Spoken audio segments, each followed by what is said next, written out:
Apocalipse capítulo 2, versos de 1 a 7. Apocalipse 2, versos de 1 a 7. Ao anjo da igreja em Éfeso escreve: estas coisas diz aquele que conserva na mão direita as 7 estrelas e que anda no meio dos 7 candeeiros de ouro. Conheço as tuas obras, tanto o teu labor como a tua perseverança, e que não podes suportar homens maus, e que puseste à prova os que a si mesmos se declaram apóstolos e não são, e os achaste mentirosos. E tens perseverança, e suportaste provas por causa do meu nome, e não te deixaste esmorecer. Tenho, porém, contra ti que abandonaste o teu primeiro amor. Lembra-te, pois, de onde caíste. Arrepende-te e volta à prática das primeiras obras. Se não venho a ti, e removerei do seu lugar o teu candeeiro, caso não te arrependas. Tens, contudo, a teu favor, que odeia as obras dos nicolaítas, as quais eu também odeio. Quem tem ouvidos, ouça o que o Espírito diz às igrejas. Ao vencedor, dar-lhe-ei que se alimente da árvore da vida, que se encontra no paraíso de Deus. Quando olhamos para esse texto, pensando acerca da mensagem do Senhor Jesus às 7 igrejas da Ásia Menor, entendemos que, de fato, a igreja precisa alinhar-se com a vontade de Deus e com os princípios que Ele estabeleceu como verdades para a vida e conduta do seu povo.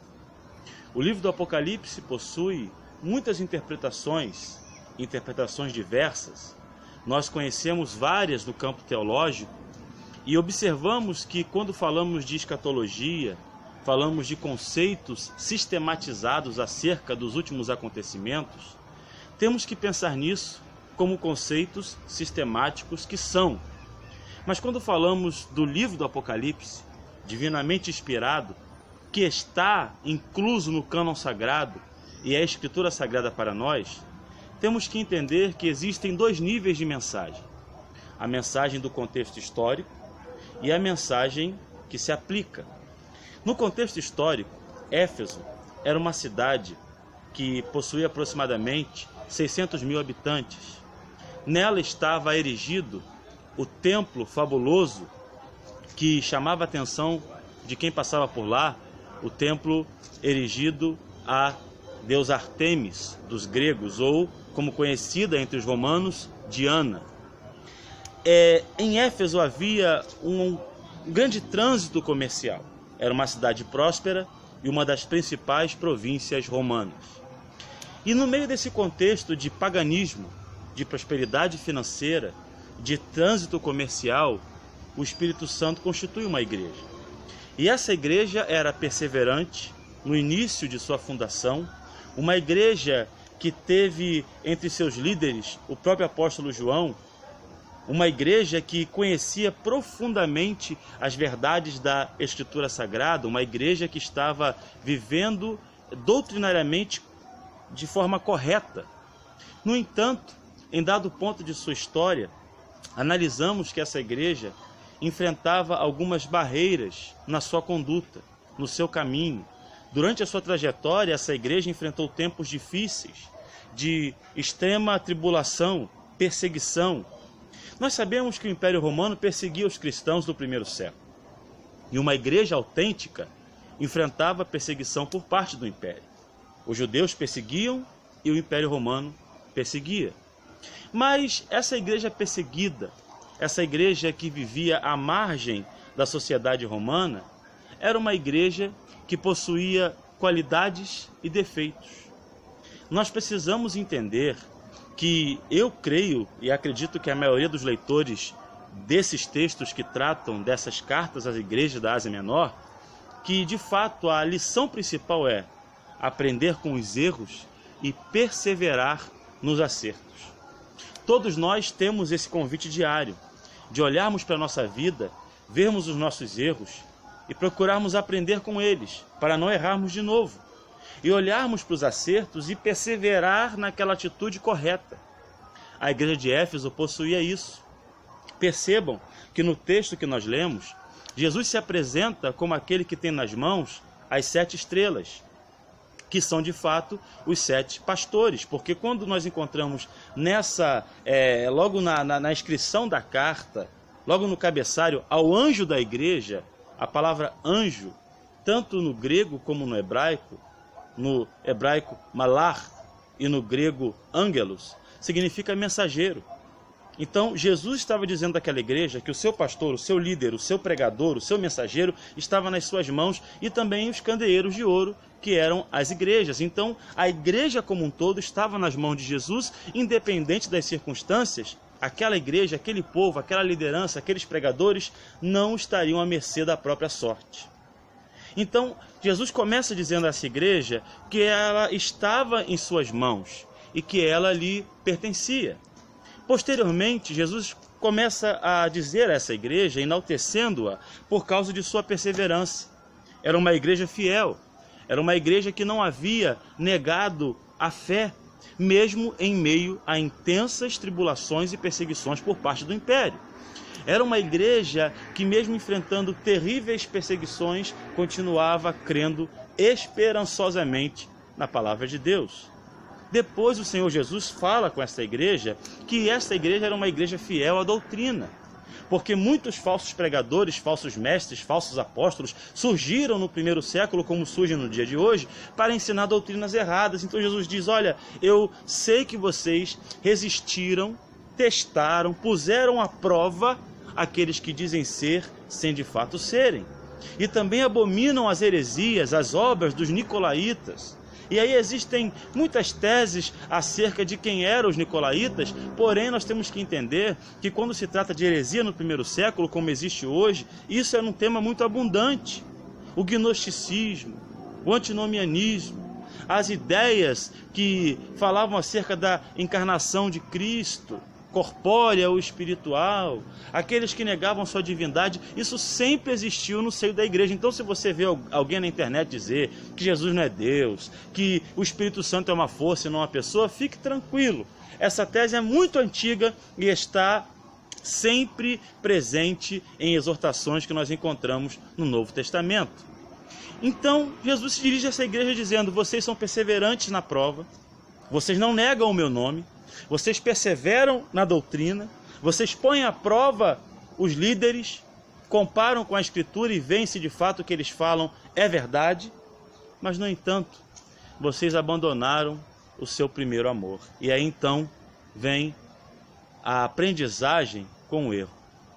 Porque, de fato, nós temos que pensar que o primeiro amor, aquele fervor, aquela ideia de sermos crentes de maneira piedosa, mas não por imposição da religião, mas porque amamos a Jesus, aquele calor no coração, aquele fogo na alma, em pregar o Evangelho, em orar, em ler as Escrituras, às vezes com o tempo é perdido. Segundo os melhores comentaristas, essa exortação era dirigida exatamente para esse povo por causa dessa atitude. Porque o tempo tende a fazer-nos esfriar, a acostumarmos-nos com o sagrado. E esse é um dos nossos maiores perigos. Dr. Martin Lloyd-Jones, em seu livro Discernindo os Tempos, ele diz que o maior risco que um cristão pode correr é acostumar-se com o sagrado, acostumar-se com a religiosidade e a sua prática sem estar consciente das verdades espirituais. Nós aprendemos muitas coisas com a repetição. Aprendemos textos bíblicos pela repetição, aprendemos hinos pela repetição, aprendemos até a orar pela repetição. E eu não me refiro aqui a igrejas que usam responsos como os luteranos e anglicanos, ou nem mesmo a igreja romana. Nós evangélicos protestantes da terceira leva, da segunda leva da Reforma e da terceira leva da Reforma, ficamos de fato orando, mesmo que achando que é espontâneo, mas geralmente repetimos as palavras, fazemos as mesmas petições, e tudo isso é consequência da aprendizagem.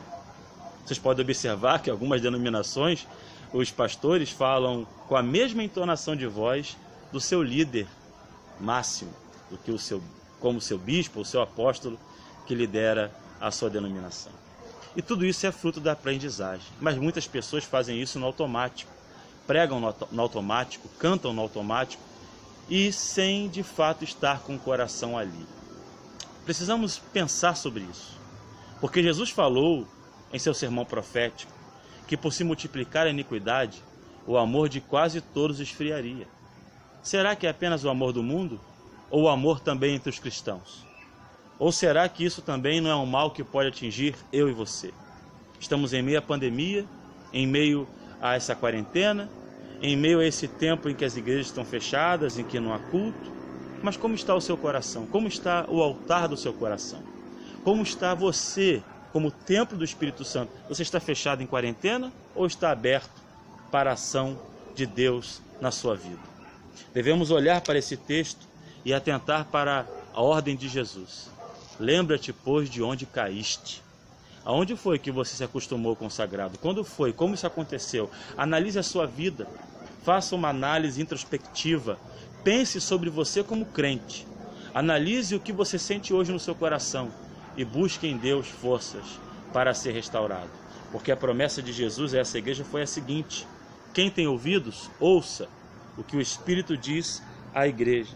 Ao vencedor, dar-lhe-ei que se alimente da árvore da vida que se encontra no paraíso de Deus. A promessa é grande demais, é espiritual demais, é aquilo que o olho não viu e o ouvido não ouviu e nem sequer subiu ao coração do homem. Essa promessa grande, magnífica, esplêndida, incomparável, deve ser o maior agente motivador da nossa espiritualidade.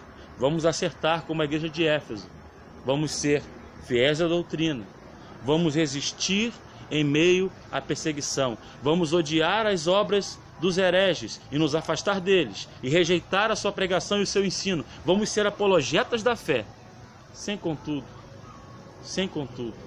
permitir que o nosso coração se esfrie, permitir que venhamos a ter apenas a expressão religiosa externa como nosso maior objetivo. Aprendamos com os nossos erros e vamos perseverar em nossos acertos.